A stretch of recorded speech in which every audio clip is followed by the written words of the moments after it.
My name is Gail Welburn. I live in Dauphin and I am a proud Métis woman. I was born and raised in Camperville, Manitoba. I have one child and two grandchildren. I was lucky to realize I was always Métis. I grew up in Camperville. I was taught by the nuns until grade 5. And so there was a lot of Catholic influence in my childhood. But I was very fortunate. My mom is a strong-willed Métis woman.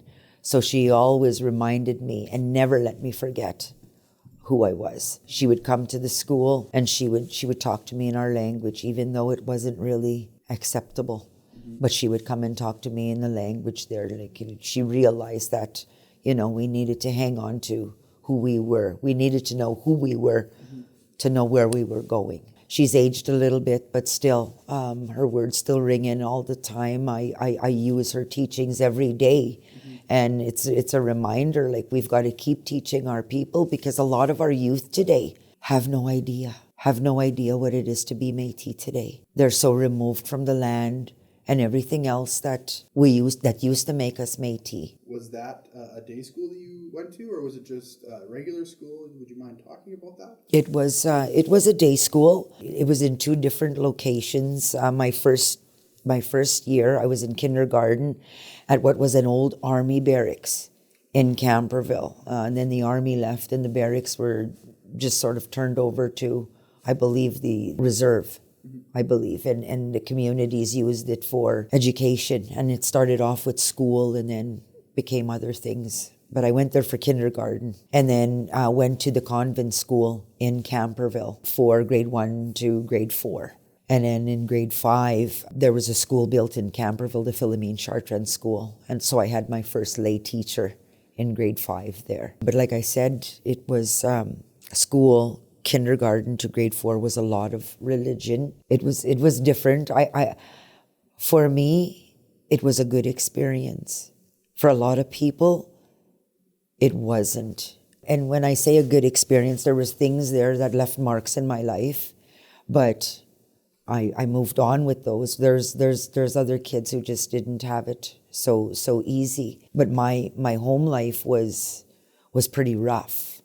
There was alcohol involved, so school was a saving grace for me. So in that sense, it really, I was a good student because I wanted to be there and not be at home. I was not taught about Louis Riel in school until I reached high school. And then up to grade 6, we were taught by the lay there, and it was more like of just Canadian history. Then I went on to Winnipegosis for grade 7 and 8 and into high school. And in grade 9, I came across a Canadian history book that listed Louis Riel as a traitor. And he was hung in Regina for being a traitor to Canada. So that's what I was taught. Today, the kids are being taught the truth. Finally, it's taken a long time. And a lot of people have been misinformed. People my age have been misinformed about the role of the Métis people in the formation of Manitoba and in contributing to Canada. And I think we need to let the people know what we've really been such a big part of the development of this country. I think now it's starting. The recognition is finally starting to come, and that pleases me a lot. But I think we need to continue with that. Like, I really feel that even the newcomers, they need to know what we've been through. They need to see, because they don't learn that in the short time they have to become citizens. But we need to, as Canadians, teach them that, because a lot of people are misinformed about us. I think there's a difference in how we're teaching the kids by the truth is coming out. We're getting more educated. Our Métis people are getting educated and are learning our history and are starting to share it. And we're lucky that we've got some people that have started to listen. So now the curriculum is being revised. Things are happening, where the kids are being taught differently in the school now. They're learning. We're getting invited to the schools to come and share what we know. It's interesting because we're being invited to come in now to share our knowledge and our teachings and our language and our ways when it's like a flip, because we were taught to, let's forget your language, let's forget your ways, let's, and do what everyone else is doing. So for those of us that have been fortunate to hang in and hang on to our language and our culture, the time is now for us to be sharing with the youth, because its language is very removed. It's the way we spoke, it's the way our people spoke to each other, and it's almost absent. Well, for me, I still like to think I practice a lot of the way of life. We still live off the land. We harvest a lot of things that we eat. I try to teach the language as best as I can. I've just recently taught myself to bead. I'm Métis every day. It's not something I go out and celebrate once a year. I live it. My favorite Métis meal would be libolette. There isn't a lot of fancy things in it. There's your ground meat, whatever it was. Back in the day, it was always wild. Nowadays, it's usually beef with potatoes, salt, pepper, and in rababou, flour soup. Le rababou, that's the traditional part of it is, a lot of stuff. That's how you stretched your meal to feed a lot of people. It went into the form of a rababou or a stew. I just learned in joining the Northwest team that libolette was not just my family favorite, not my family tradition. It's a Métis tradition. I didn't know that. I thought it was just us. No matter what was on our table at New Year's, libolette were there. They were like the introduction, like it was the soup you had as an appetizer, and then you went to the turkey and the ham, and if there was wild meat like a roast or something like that, that's when you would move on to stuff like that, but it was always there. But it's always left me thinking that at one time, that because it's such a big tradition, maybe it was the only meat that was on the table, was a meatball soup, because times were pretty tough. My mom would make the best libolette there would be, because I watched her. She wouldn't even let me try to do them until she felt I was ready. So I watched her for a few years before I was ever able to do it. And I remember when there would be weddings or different special occasions, my mom was always be invited to contribute that to the celebration, whether it was a wedding or, a community feast. They would say, will you make some libolette or some meatloaf, because it was the same, same meat mix, but you would just make it with into a soup. What I remember most when growing up was my grandpa, the teachings he gave me, the way we lived. It was all him. When we were going to go out picking, if I was in school and we were going to go out picking, because we were picking blueberries in June, I remember this. Times have changed. Now they're picking them, they're not ready till August. I don't know how things have shifted, but they have. But my grandpa would go scouting while I was in school. Go find the spots where the strawberries are, where the Saskatoons are. That Saturday, Mom's made lunch, off we go. And we arrive at our berry spot, 10 o'clock, once the dew is off the berries, because you didn't handle berries while there was dew on them. And that's what we would spend our whole day. That was my whole weekend. There was none of this, running out and going and playing for the whole day.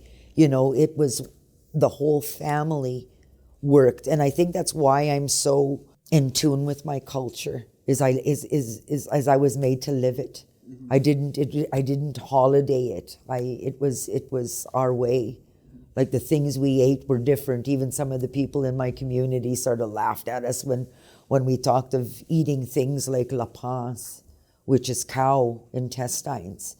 That's my family. We still harvest that once a year for my mom to have a feast. Yes, and that used to be a meal that people ate because they needed to. People don't need to eat that anymore. So they dropped it. My family, they loved it.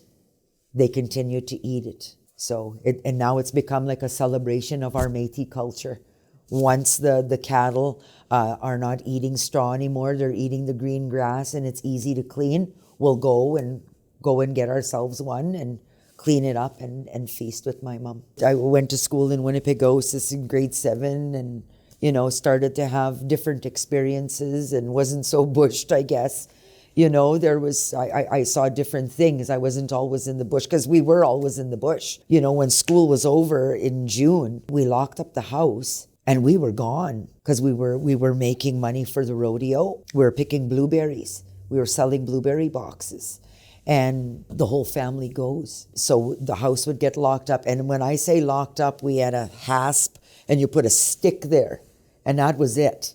Nobody went into your house. Mind you, we probably didn't have much that was worth taking anyway, but times were different then too. You could leave your home and your belongings would be safe. Nowadays, it's a different story.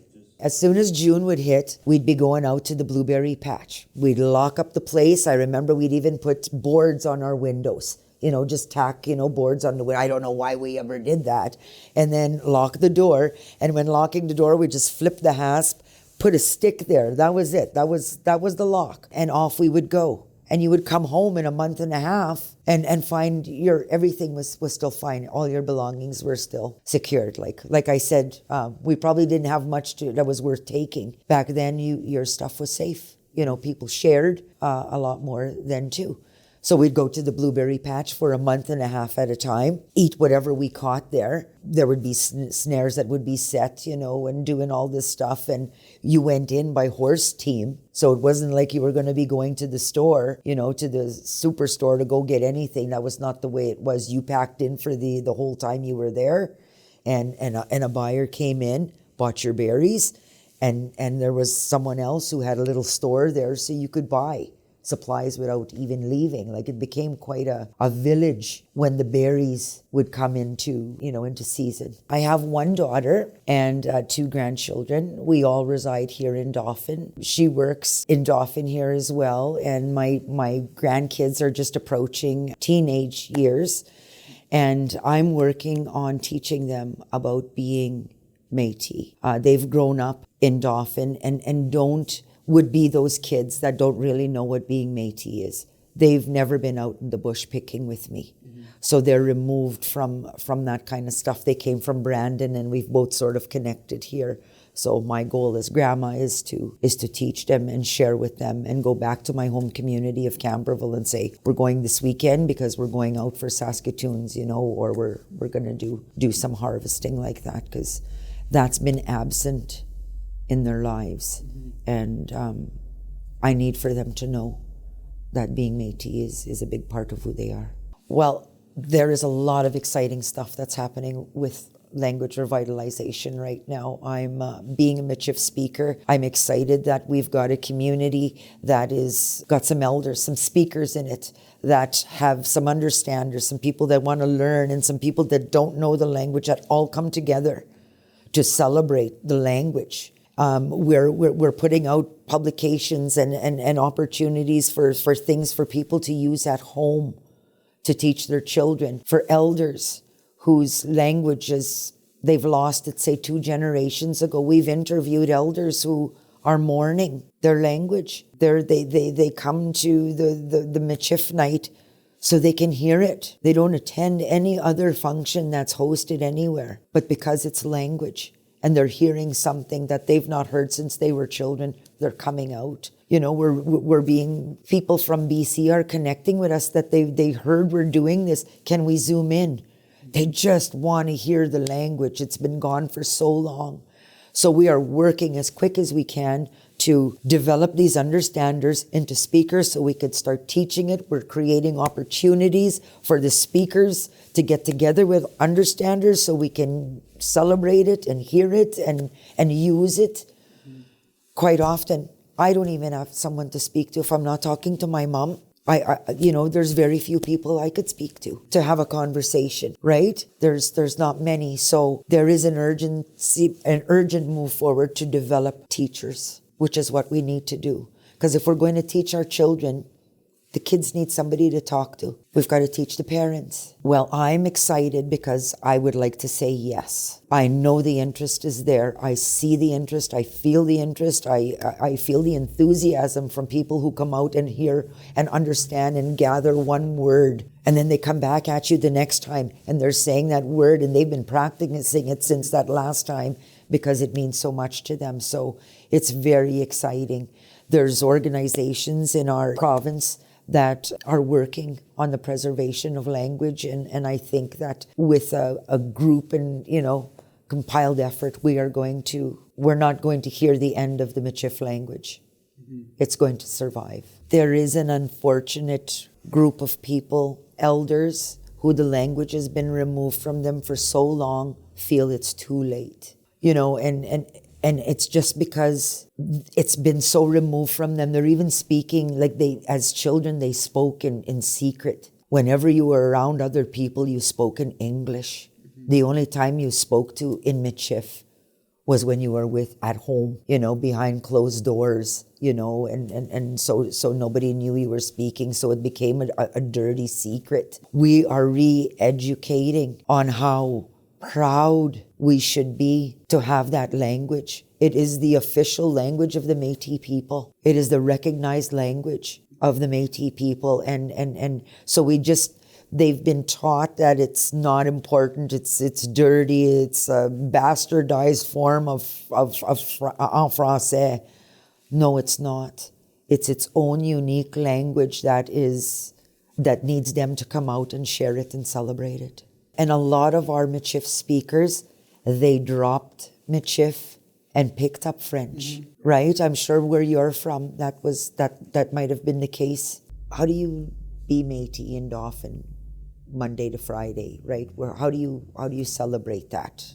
How do you celebrate being Métis, right? Back home, you can go out into the bush. You could go hang your snares. Like when you're out in a small community, you can do all that. When you live in an urban setting, those opportunities are not really there for you. The kids out in and the people living out in rural areas have greater opportunity to celebrate stuff like that. Kids here need some help with that kind of thing, maybe some land-based teachings, to help with that kind of stuff. Because it's pretty funny because we did some teachings or some readings at some of the schools for I Love to Read Month. And I'd shared some personal stories, and I talked about a partridge story, and maybe I'll share that with you and you could fit it in somewhere.